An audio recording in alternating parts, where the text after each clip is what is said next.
বিসমিল্লাহির রহমানির রহিম।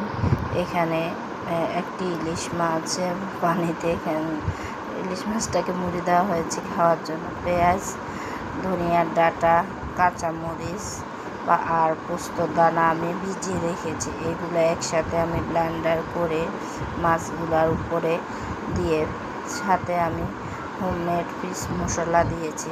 আমি যে ফ্রাই প্যানটাতে মাছগুলো দেব সেখানে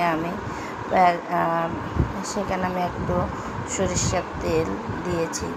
এখন আসেন, আমি এখানে লাউ পাতাগুলোকে ভালো মতো ধুয়ে এবং মাছটা দিয়ে সাথে ধনিয়া পাতা, একটা কাঁচামরিচ দিয়ে দিয়েছি, যেন আপনার ভালো মতো আটকে দিয়েছে যেন নষ্ট না হয়। আবার এক পিস দিয়ে আমি আবার মশলা সাথে কাঁচামরিচ, ধনিয়া পাতা দিয়ে এইভাবে আমি 4-5 পিস ইলিশ মাছকে পাতুরের জন্য নিয়ে নিয়েছি। লাউ পাতাটা দেওয়ার কারণ যেন লাউ পাতাটাও খাওয়া যায় আর ইলিশ মাছটাও খাওয়া যায়। তার জন্য ঘরে আমাদের মহিলাদের কাছে তো সুতা তো থাকে, সুতা দিয়ে ভালো মতো বেঁধে দিলে হবে।